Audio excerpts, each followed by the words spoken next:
It's time once again for that magical time of the year, E3. A time when gamers from all over the world marvel at what the gaming industry has been up to over the past year. And what better place to start our dissection of E3 than where we normally do every year?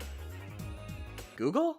Google Stadia is something I really want to see in action. Like, any game anywhere on any device seems really awesome, but stuff like OnLive failed because people like owning their games rather than streaming them, and there were issues of stability. But OnLive didn't have a powerful name like Google behind them. But I'll hold out until it's on the market to see how it does. Baldur's Gate 3, this is a huge surprise. You got big shoes to fill. Please don't be an exclusive. I love that Ubisoft goes all in on new technology like this, and I'm interested to see how it handles multiplayer like Ghost Recon. It's really awesome that Stadia is going to be launching with all these indie games. I just really hope they aren't exclusive, because if Stadia goes under, all of these games will be lost. You know, Google said they had a lot of good developers behind Stadia, but it really just seems like it's Ubisoft. Google is doubling down on multiplayer-focused games, and that's exactly why I want to wait until it launches to see how stable it's gonna be. Because there's gonna be a lot of chances for the network to fail on Google's end.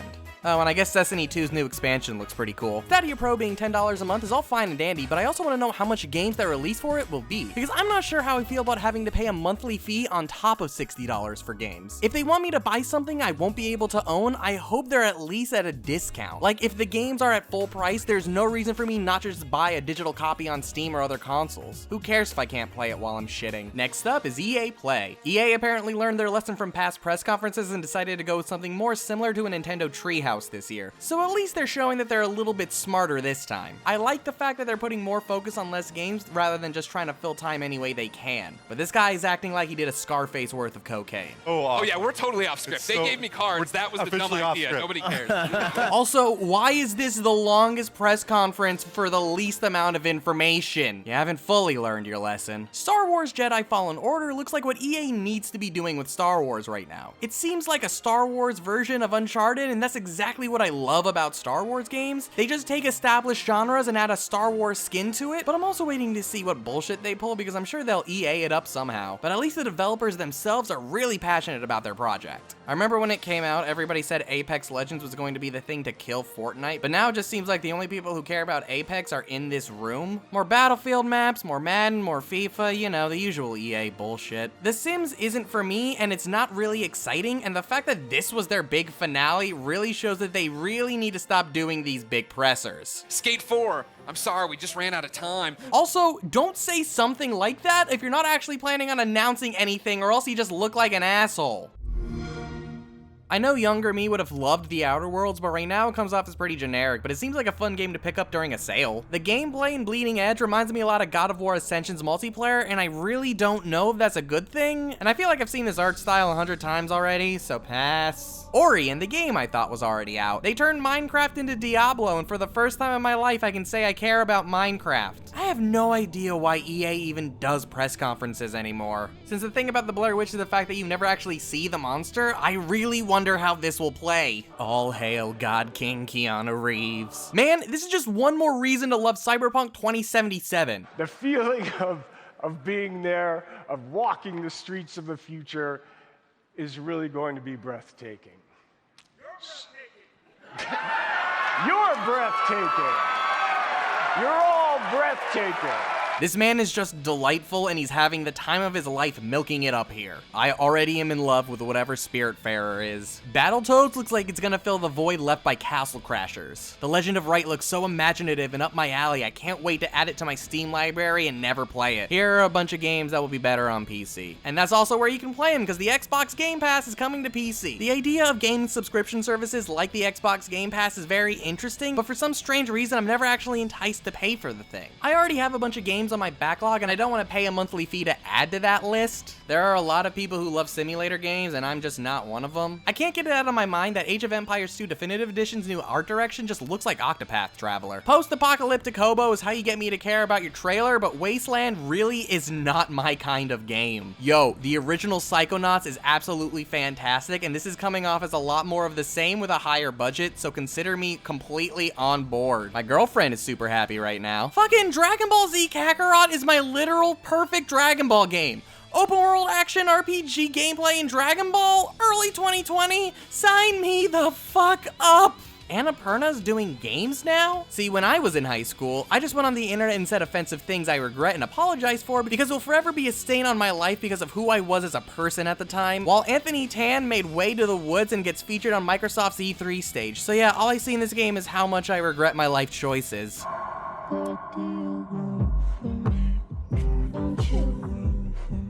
Billie Eilish weirdly fits Gears of War perfectly. The hell? This is so extra to show off a trailer. I kind of love how dumb everything for Gears 5 is, because stupid is when Gears is at its best. I was hoping for another campaign trailer, but I'm already sold on this, so this just means less spoilers for me when it launches. And you know what? Terminator fits this series a lot better than people think. The Elite controller is really cool, but way too expensive for my tastes. Has Dying Light 2 really not come out yet? Please don't show a car again. Please don't show a car again. Please don't. Is that Lego? What the fuck is Forza anymore? This stupid Funko Pop game is a better RTS than the Command & Conquer game we got from last year's EA Play. I don't think anyone's ever cared about State of Decay 2. Free-to-play Phantasy Star Online 2? Click the link below to join the Discord. It'll be a lot of nights. I know nothing about Crossfire X, and this does not sell me on it at all. I know Stellar Virgo's excited. I love Borderlands, but Xbox definitely isn't where I go to play it. The creator of one of the most cryptic fantasy worlds teaming up with the creator of one of the most detailed fantasy worlds makes me interested, but I need gameplay to care. See, Project xCloud is more my speed than Stadia, especially if it's included in Xbox Live. And I have access to my entire library, so Google really needs to be able to wow me to get them to use their platform. I always love seeing how they present new console generations, but I prefer seeing gameplay rather than hearing buzzwords. And Halo Infinite being a launch title for the thing is probably gonna make me buy the Scarlet, and makes me want to make a video on the Xbox One a lot sooner than I was planning to.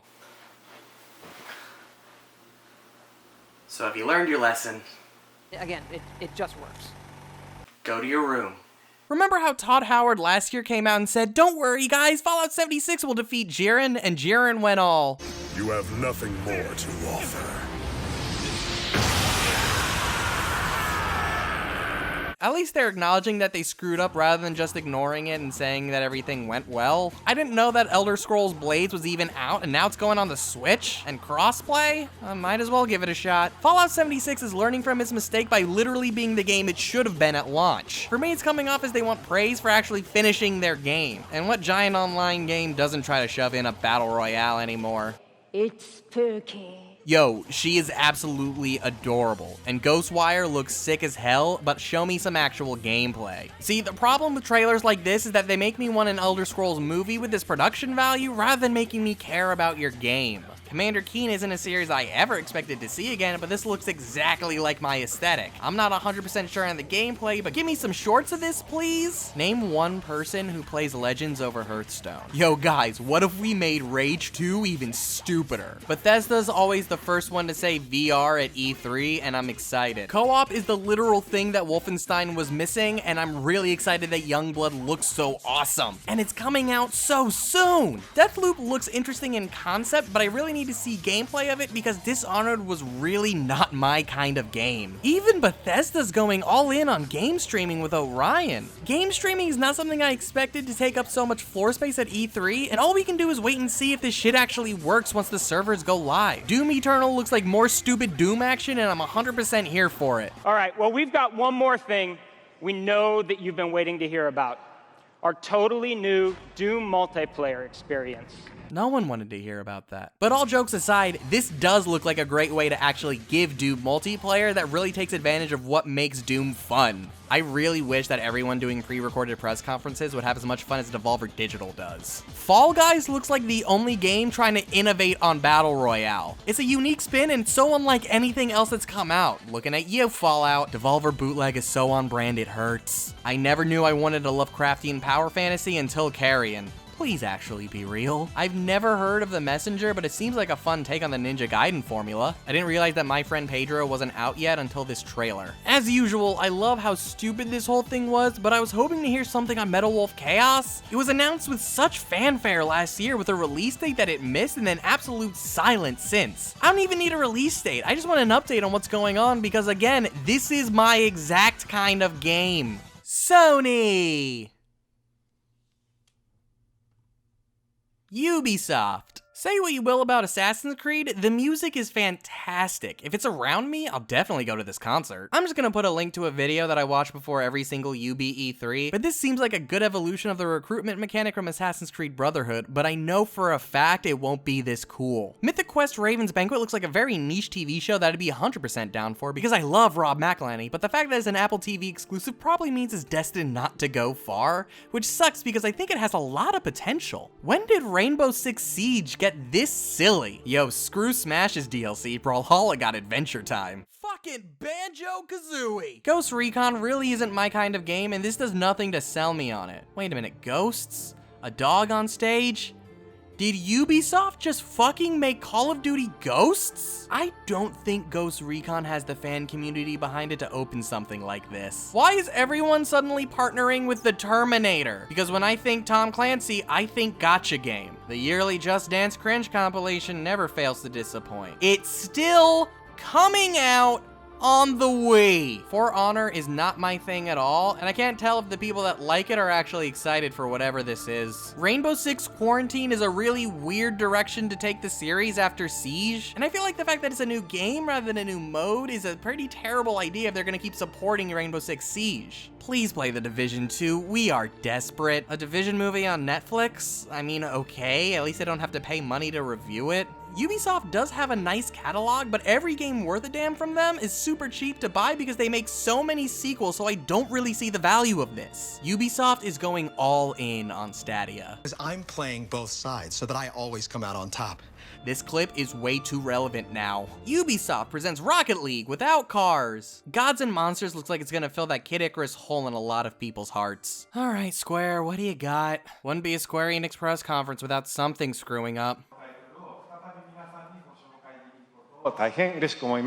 I've been okay with the idea of an episodic Final Fantasy VII since Midgar is large and cool enough to be its own RPG if they really fleshed it out. The game looks like a faster Final Fantasy 15 with just as much personality. I'm so excited. Here's a trailer for a game that's already out. Final Fantasy Crystal Chronicles looks pretty fun, but it doesn't really seem like anything special. I'm really excited to see what kind of mods come out for Octopath on PC, but the thing that confuses me is that they released this trailer like a month ago. What are you doing, Square? Dragon Quest Builders 2 is not my kind of game at all, but I'd rather play this than Minecraft. Now this is exactly my speed. And whatever this classic mode is, I love it. I had no idea that Square did these little indie titles, and now I have some new games I want to play. World Circuit looks unique as hell as a racer, and Battalion 1944 brings me back to those days of installing Call of Duty on computer labs and playing them during class in high school. Well, I'm guessing I'm updating my commute playlist. See, when they said that they were making DLC for Kingdom Hearts 3, I was hoping that we were going to get new worlds, but instead Remind seems like it's just going to be a final mix version of the game setting up the next Kingdom Hearts. Also, why the hell did you post this trailer a few days before your press conference? Every trailer I see for Final Fantasy XIV makes me want to play it more, but I really do not want to pay for this MMO. Cool Dying Light trailer, Square. You gonna show anything new? Romancing Saga looks pretty interesting, but this other one looks like everything I hate in JRPGs. War of the Visions is here to fill that Final Fantasy Tactics-shaped hole in my heart. Yo, People Can Fly make really underrated games, but I really need to see gameplay of this, please. See, I love Square Enix as a publisher, and games like Oninaki is exactly why. I mean, duh. Avengers has me on board. I like the story, I like the direction, I love the cast. I'm just wondering why it seems like they showed off literally everything about the game except for the gameplay. And constantly updated story content? Yeah, I'm down for it. The only thing that scares me is the fact that they say updating story content for years, yet this is a PS4 and Xbox One game with a next generation console set to release literal months after the game's release. But you know what? I didn't think I'd actually say this, but good job, Square. Gotta love how epic Smash trailers always are. The hero from Dragon Quest makes a lot more sense than Joker does as DLC, and I'll totally make this my first Dragon Quest. Wait a minute. There's been a bit of a mix-up. You're not the right Bowser. God, Nintendo just nails personality. Luigi's Mansion 3 looks like a fantastic evolution of Dark Moon's take on the formula, and I love the direction that this is going. This is just oozing with Nintendo charm. It's spooky. A Dark Crystal Tactics game?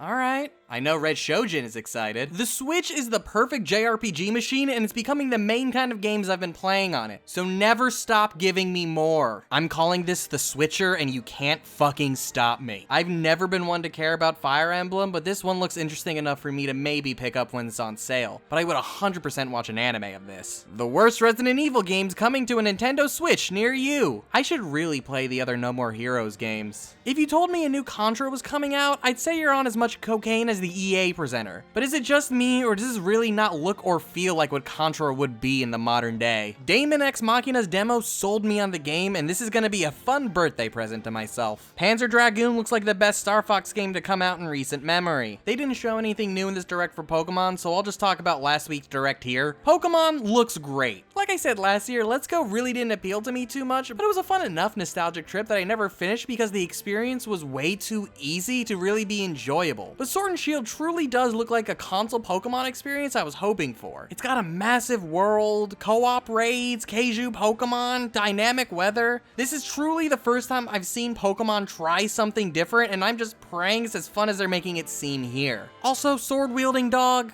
Game of the Year. Astral Chain looks like my exact brand of stupid every time I see it, and I'm just shocked on how many games Nintendo's actually having on the Switch this year. I'll tell you what, Empire of Sins isn't what I was expecting from John Romero. Yeah, after Square's Avengers game, Marvel Ultimate Alliance 3 looks really lacking. I really hope Nintendo gives more licenses to indie developers because shit, this looks so rad. For once, they're giving Mario and Sonic at the Olympic Games some personality, and wait a minute, Tom Nook is taking us to a deserted island with nothing but a tent and an outrageous price tag?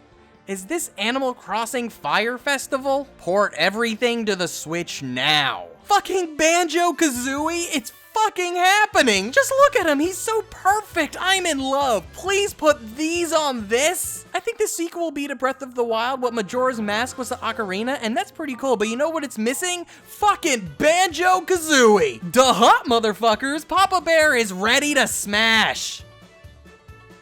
And those were what I thought of all the games that showed up at E3. What ended up being your favorite? Let me know down below. And if you want me to review any of the games that you saw at E3, then please join my Discord and put it in the suggestions tab. And if you want to see what I thought of last year's E3, then please click that video right over there. And be sure to subscribe so you know whenever I post a new video. Thank you guys, and I'll see you next time.